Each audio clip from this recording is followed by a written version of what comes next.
Bata pa lang ako nung ako'y naging OFW.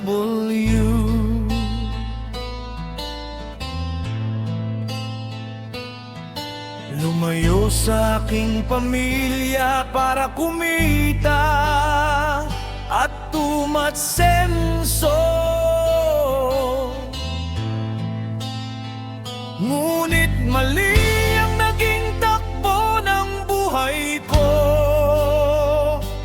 dahil alak, sugal, sigarilyo, bisyo ang ginawa ko.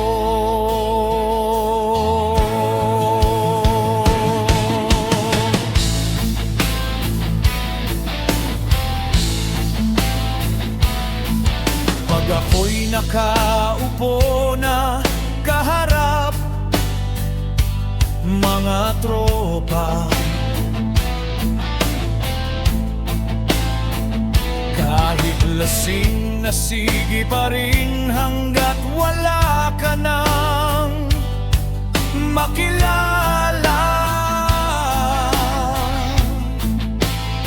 Walang matinong usapan kundi ang mga nakaraan, at puro kayabangan andyan.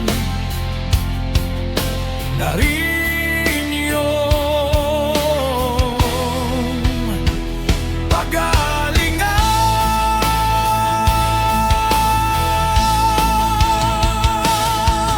Salamat Amang espiritual, immortal, at nakilala ko kayo. Kung hindi dahil sa inyo, nasira na sana ang buhay ko. Sobrang tuwa ang mga pamilya ko nung umiwas ako, dahil nawala na sa akin ang mga bisyo. Gumanda pa ang katawan,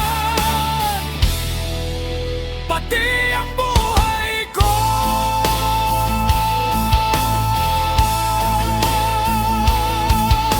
Pinilit kong mabago ang buhay ko.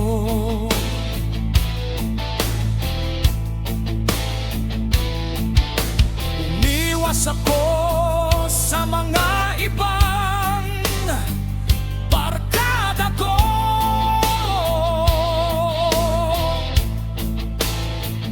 dahil tumatanda na ko na wala man naitago. Walang kinabukasan kung ipagpatuloy ko ang aking bisyo.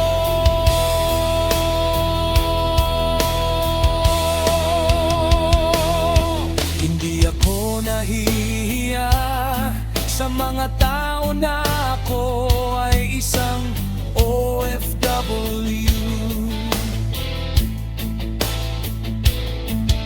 Sa akin ay isang